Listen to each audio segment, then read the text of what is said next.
Selamat datang di channel Tribun Sulbar Official. Bersama saya Ilham Mulyawan, jurnalis tribunsulbar.com. Kali ini kami akan menghadirkan kepada Anda program Tribun Sulbar, obrolan santai Tribun Sulbar maksud saya, bersama Bapak Pendeta Simon M. Topangai. Selamat datang Bapak. Hari ini Tribuners, kami akan menghadirkan kepada Anda obrolan santai dengan tema merayakan Natal di masa PPKM level 3. Seperti kita ketahui bahwasanya saat ini pemerintah telah memberlakukan aturan atau kebijakan pemberlakuan pembatasan kegiatan masyarakat di level 3 mulai tanggal 24 Desember hingga 2 Januari 2022 untuk memutus penyebaran atau memutus meluasnya penyebaran COVID-19 yang saat ini masih ada di Indonesia. Untuk itu kita akan berbincang banyak dengan Bapak Simon terkait bagaimana umat Kristiani di Sulawesi Barat menyikapi tentang perayaan Natal di masa PPKM. Sedikit tentang Bapak Simon. Bapak Simon ini merupakan Ketua Gereja Sulawesi Barat 2 periode, 2010 hingga 2015 dan 2015 hingga 2021. Betul Bapak? Iya, sampai di bulan Oktober. Iya, siap. Baik. Kalau begitu terima kasih, kita akan berbincang lebih jauh dengan Pak Simon. Namun Pak, sebelum kita berbincang lebih jauh, mungkin bisa dilepas maskernya Pak, supaya lebih kelihatan gantengnya Pak. Terima kasih. Baik Bapak, selamat datang di kantor kami, selamat datang berbincang di studio kami di tribunsulbar.com Pak. Pak Simon M. Topangai, menurut Bapak, ini kan saat ini pemerintah memberlakukan aturan PPKM level 3 di seluruh daerah di Indonesia Pak. Di masa Natal dan Tahun Baru untuk memutus penyebaran COVID-19 Pak. Bagi umat Kristiani Pak, apalagi Bapak kan pernah menjabat 2 periode sebagai Ketua Gereja Sulawesi Barat. Menurut pandangan Bapak, bagaimana sih umat Kristiani di Sulbar harus bagaimana menanggapi tentang perayaan Natal di masa PPKM level 3 ini? Ya baik, selamat sore Pak Ilham. Pertama, menyampaikan terima kasih yang tulus kepada Tribun Sulbar yang menghadirkan saya dalam perbincangan santai pada kesempatan ini. Saya Pendeta Simon Topangai dari Gereja Kristen Sulawesi Barat. Karena di Mamuju ini, di Sulawesi Barat ada beberapa denominasi gereja, artinya ada beberapa organisasi gereja, dan saya sendiri berada di namanya Gereja Kristen Sulawesi Barat. Betul bahwa saya pernah menjabat selaku Ketua Sinode Ketua Sinode selama 2 periode sejak tahun 2010 sampai 2015, kemudian lanjut lagi semestinya hanya sampai tahun 2020. Tapi karena pandemi, jadi banyak orang yang dirugikan, tapi kami ini sebenarnya diuntungkan karena periodenya menjadi bertambah. Karena mestinya harus ada pelaksanaan persidangan gereja di tahun 2020. Tapi karena pandemi, sehingga kami harus memperpanjang 1 tahun. Dan periode saya berakhir di bulan Oktober tahun 2021. Jadi sekarang tanggal 7 Desember 2021 sebenarnya saya tidak lagi menjabat sebagai Ketua Sinode. Sudah ada kepengurusan yang baru, tapi benar yang dikemukakan bahwa pernah menjabat selama 2 periode. Nah, mungkin itu yang pertama soal posisi saya. Jadi saya sekarang menjadi pendeta di Gereja Kristen Sulawesi Barat, tentu melayani berdasarkan permintaan-permintaan. Tapi menjadi tugas rutin sekarang itu sebagai pengajar, sebagai dosen di Sekolah Tinggi Teologi Sulawesi Barat, juga salah satu sekolah milik Gereja Kristen Sulawesi Barat. Dan boleh dikata di Sulawesi Barat ada 2 sekolah tinggi teologi, satu di Mamuju dan satu di Mamasa. Kalau kami ada di Ibu Kota Provinsi Sulawesi Barat. Nah, berikut terkait dengan PPKM yang akan diberlakukan oleh pemerintah selama masa raya Natal sampai masuk tahun baru, saya kira sebagai warga masyarakat dan sekaligus sebagai warga gereja, kita harus taat untuk semua arahan-arahan pemerintah. Karena di dalam Alkitab juga dikatakan pemerintah itu adalah hamba Allah yang juga diminta untuk selalu menghadirkan kebaikan dan keadilan, kebenaran di tengah-tengah masyarakat. Jadi terkait himbauan itu, kami selaku gereja harus taat. Jadi kita warga manapun di Indonesia ini, kita tidak boleh melawan apa yang diundang-undangkan atau apa yang menjadi peraturan pemerintah itu sendiri. Saya kira itu, Pak. Baik, Pak Simon. Kemudian menurut Pak Simon, apakah dengan pemberlakuan masa PPKM level 3 ini, kemudian juga seperti kita ketahui kan, bisa dikatakan ini nanti Natal di tahun kedua di masa pandemi, Pak. Dengan ditambah lagi dengan pemberlakuan PPKM level 3, apakah ini tidak mengurangi semangat Natal umat Kristiani di Sulawesi Barat menurut Pak Simon? Ya, sebenarnya sama sekali tidak mengurangi, sebab perayaan keagamaan apapun termasuk kami sebagai umat Kristen yang tengah menjalankan sedang berada pada minggu-minggu yang disebut Minggu Advent, minggu penantian kelahiran Yesus Kristus, yang paling diutamakan itu adalah hati, ya. Jadi perayaan itu adalah bagian dari warna sukacita, tapi tentu yang paling utama itu hati kita. Jadi soal pemberlakuan PPKM itu tentu menurut saya tidak akan mengurangi semangat kita dalam merayakan Natal di tahun 2021 ini.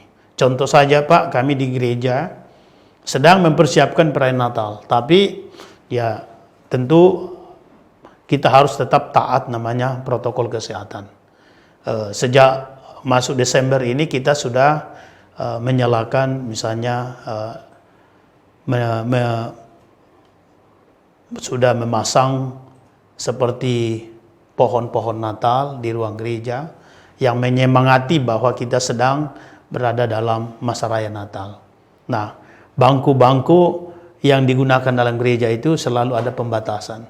Contoh misalnya satu bangku yang semestinya 4-5 orang normalnya, tapi sekarang dibatasi cukup 2 orang. Itu sebagai tindakan nyata bahwa kita tetap menjaga protokol kesehatan. Oke, Pak Simon. Kemudian kita beralih ke pertanyaan selanjutnya.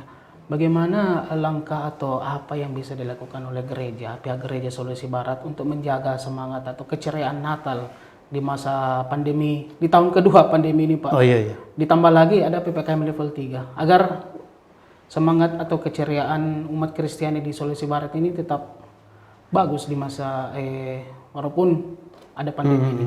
Silakan. Iya, pertama perayaan Natal tetap dilaksanakan di gedung gereja sekarang. Walaupun mereka harus mengatur sedemikian rupa soal tempat, soal posisi tempat duduk dan sebagainya. Tapi kebaktian atau ibadah tetap dilaksanakan. Ya, di dalamnya kalau kami gereja ada namanya tata ibadah, liturgi. Itu tidak akan mengurangi semangat sejauh kita lakukan dengan tulus. Jadi saya kira di warga jemaat tidak ada di antara mereka yang merasa bahwa Natal di masa pandemi seolah-olah tidak punya makna. Tapi semuanya dalam sebuah penghayatan iman tentang kelahiran Yesus, tentang makna Natal, tentang keselamatan yang datang di tengah-tengah kehidupan kami sebagai umat Kristen. Oke. Sebelum kita lanjutkan bincang-bincang kita, Pak Simon, Ya. kita akan break sejenak. Tribuners, jangan kemana-mana.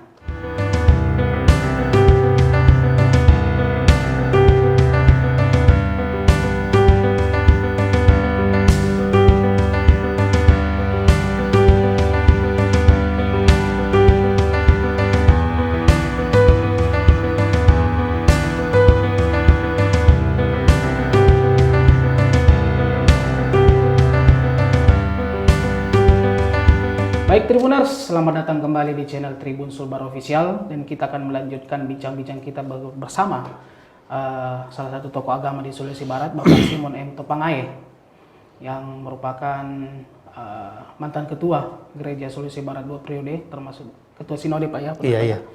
Oke, Pak, kita lanjutkan bincang-bincang kita, Pak, Iya, tentang Natal di masa PPKM level 3 iya. 2021 ini.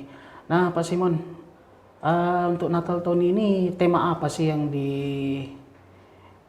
akan diungkapkan oleh pihak gereja untuk Gereja Sulawesi Barat di masa PPKM nanti, Pak? Tema seperti apa? Iya. Tema Natalnya? Iya, kalau kami gereja-gereja di Indonesia umumnya, termasuk Gereja Kristen Sulawesi Barat, kami kan tergabung namanya Persekutuan Gereja-Gereja di Indonesia. Iya. Dan itu pusatnya ada di Jakarta. Setiap tahun mengeluarkan tema. Untuk tahun ini, temanya itu Cinta Kasih Kristus yang Menggerakkan Persaudaraan. Itu dari 1 Petrus pasal 1 ayat 22. Jadi tema inilah yang akan mewarnai dan yang harus disuarakan selama perayaan Natal di tahun 2021. Jadi khotbah-khotbah pendeta harus selalu berpusat pada tema ini. Terserah masing-masing jemaat akan kembangkan sesuai konteks. Misalnya dikembangkan dalam bentuk subtema, tapi itu sudah masing-masing jemaat. Jadi temanya sangat jelas, Cinta Kasih Kristus yang Menggerakkan Persaudaraan. Oke. Gitu. Pak Simon tadi kan sempat mengungkapkan bahwasanya kapasitas di dalam gereja akan dibatasi, artinya supaya tetap terjaga jarak, Pak. Seperti apa mungkin nanti proses atau proses tahapan yang harus dijalani oleh jemaat, Pak, sebelum masuk gereja? Apakah nanti seandainya mengantisipasi jangan sampai nanti mungkin di dalam sudah full, nah itu bagaimana, Pak, jemaat yang mungkin masih datang tapi sudah tidak ada tempat di dalam, ya dibatasi. Nah, seperti apa nanti mungkin mekanismenya? Iya, pertama bangku-bangku gereja itu idealnya orang duduk 4 sampai 5 orang, tapi sekarang dibatasi cukup 2 orang dalam satu bangku. Seperti apa model pembatasannya? Petugas gereja sudah membuat tali, ya. Jadi di model seperti ini sehingga disilang, yang silang ini orang nggak bisa duduk. Nah, kalau misalnya jemaat begitu banyak yang datang, itu pihak gereja, para petugas mengantisipasi dengan memasang tenda di halaman gereja sehingga mereka tetap tertampung bagi jemaat yang datang merayakan Natal itu sendiri. Saya kira begitu, Pak. Ya. Jadi artinya pihak gereja juga sudah membentuk satuan petugas COVID ya, dalam hal mungkin untuk persiapan nanti peringatan Natal di gereja ya, semacam Satgas COVID lah gitu, untuk mengantisipasi. Secara struktur sih tidak. Jadi misalnya ada bilang Satgas COVID di masa Natal, nggak ada. Tapi perayaan besar seperti ini selalu ada panitia. Panitia pelaksana ini yang diarahkan oleh petugas gereja untuk mengantisipasi semua. Yaitu. Seperti itu, Pak ya? Iya. Kemudian juga nantinya itu, Pak, apakah ada semacam pawai yang akan dilakukan oleh jemaat, Pak? Biasanya kan seperti itu ada pawai-pawai juga. Iya. Ya. Apakah itu akan dilakukan atau diimbau janganlah? Kalau kami tidak. Jadi kami di gereja nggak ada semacam pawai begitu. Paling misalnya selepas kebaktian perayaan orang biasa makan bersama. Tapi itu pun modelnya dibuat dalam bentuk kotak. Terserah mau makan di gereja atau bawa pulang ke rumahnya, silahkan begitu. Tapi untuk pawai turun ke jalan itu tidak ada, Pak. Tidak ada sama sekali. Iya, tidak ada sama sekali. Kemudian Pak ini nih, Pak Simon selanjutnya mungkin. Apakah ini kan sekarang pemerintah juga memberlakukan aplikasi Peduli Lindungi. Iya. Salah satu langkah yang dilakukan untuk mengantisipasi penyebaran COVID. Itu nanti diberlakukan juga, Pak, untuk jemaat yang akan masuk atau mereka atau tidak, Pak? Atau cuma semacam mungkin termugan aja, cek suhu atau bagaimana? Ya, kalau sejauh Peduli Lindungi sih tidak ya. Paling cek suhu begitu, pengukur suhu, para petugas sudah disiapkan, diwajibkan cuci tangan dan sebagainya. Tapi sampai harus pakai aplikasi Peduli Lindungi sejauh ini belum.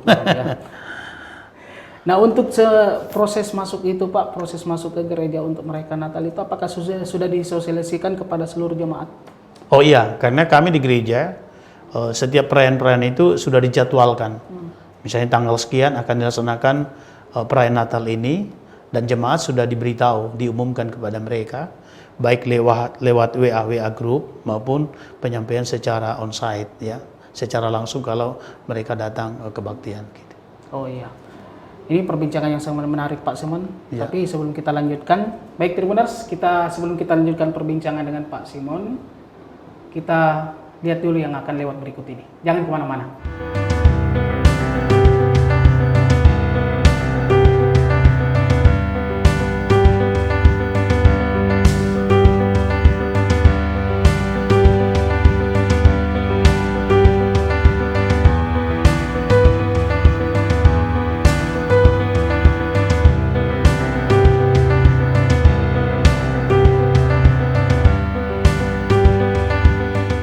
Selamat datang kembali Tribuners di channel Tribun Sulbar Official. Kita akan melanjutkan perbincangan kita bersama Bapak Pendeta Simon M. Tupangae, salah satu tokoh agama di Sulawesi Barat, tentang pelaksanaan Natal di masa PPKM level 3. Baik Bapak, kita lanjutkan perbincangan kita. Iya. Kira Pak Simon, apa sih yang harus dilakukan oleh umat beragama di Indonesia Pak? Agar kerukunan ini tetap terjaga dengan baik Pak. Artinya kita tetap mengacu pada Bhinneka Tunggal Ika. Iya. Pancasila tetap Indonesia Pak. Betul. Begitu. Karena kita tak pungkiri kan selama ini cukup banyak juga Pak konflik-konflik agama yang terjadi. Iya. Nah, menurut Pak Simon apa sih yang harus dilakukan? Pertama menurut saya itu harus selalu ada keterbukaan. Jadi mari kita mengatakan apa adanya sesuai dengan pengajaran kita. Jangan kita tambah dan jangan kita kurangi. Yang kedua, selalu ada membangun komunikasi. Karena komunikasi itu penting. Apa yang kita sedang hadapi, kita kemukakan terhadap saudara kita, walaupun dengan agama yang berbeda, tapi teman-teman agama yang berbeda kan juga bisa memahami apa yang terjadi pada diri kita. Dan yang ketiga menurut saya, komunikasi secara intensif. Jadi komunikasi ini jangan pernah putus. Jadi jangan ada masalah baru bangun lagi komunikasi. Tapi kalau setiap saat kita membangun komunikasi, ini juga salah satu cara yang sangat survive menurut saya untuk terus memperkuat NKRI, memperkuat kerukunan agama khususnya di Sulawesi Barat ini. Saya kira itu. Ya. Itu biasanya Pak kalau yang begitu mungkin di tingkatan mungkin tokoh agama yang sudah senior Pak atau yang orang-orang tua lah begitu Pak. Sudah cukup mengerti lah, artinya bijak dalam menanggapi. Iya. Tapi menurut Pak Simon, bagaimana sih generasi milenial atau anak-anak muda sekarang Pak menyikapi kerukunan antar umat beragama? Karena kan mereka ini generasi penerus bangsa masa depan Pak. Iya. Menurut, silakan Pak. Ya, pertama pernah diprogramkan di FKUB itu ada namanya renungan akhir tahun. Semua unsur agama dihadirkan dan mengundang semua pihak. Yang kedua, terkait dengan generasi muda, memang pernah juga diprogramkan untuk menghadirkan semua pemuda dari berbagai unsur agama. Ya, saya masih ingat beberapa waktu yang lalu, waktu camat kami di daerah di Kelurahan Binanga itu, karena saya tinggal di Puncak, pemuda gereja kami pergi sama-sama, termasuk saya ikut membersihkan di halaman masjid. Dan pemuda masjid itu diundang datang di halaman gereja membersihkan halaman gereja. Saya kira ini sebuah tindakan nyata yang harus tetap dikumandangkan supaya generasi ke depan ini tidak ada sekat di antara kita. Tapi sungguh terus membangun hubungan yang baik dan kerjasama yang baik dalam berbagai kepedulian terhadap masyarakat. Saya kira itu. Mantap sekali.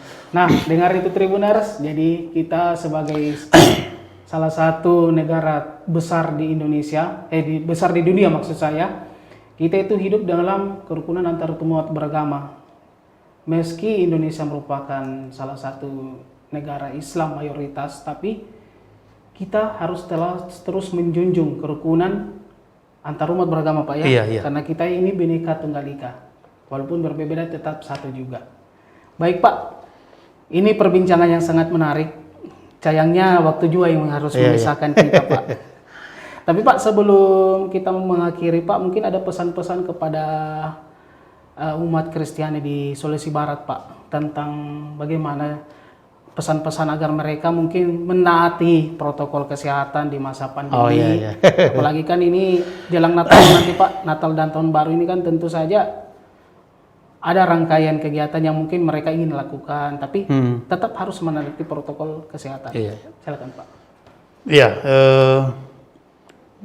menurut saya tentu semangat Natal tidak akan hilang di tahun 2021 walaupun masih wabah virus corona, tapi secara manusiawi juga kita harus berupaya untuk memutus penyebaran virus ini.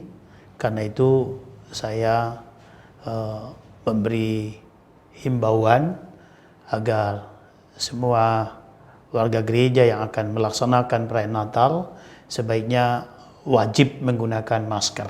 Ya, kalau datang kebaktian harus menggunakan masker dan taat pada ketentuan-ketentuan yang ada di gereja. Sebelum masuk gereja, taat untuk mencuci tangan, lalu mengukur suhu, kemudian pengaturan yang ada di dalam hendaknya kita patuhi bersama. Tentu ini bagian-bagian menunjukkan sebuah ketaatan kita, tapi semangat dan nilai penghayatan itu juga harus tetap kita miliki dalam rangka merayakan Natal di tahun 2021. Saya kira itu semacam pesan kepada kita semua. Terima kasih. Baik. Pesan yang sangat menarik sekali dari Bapak Simon M. Topangae.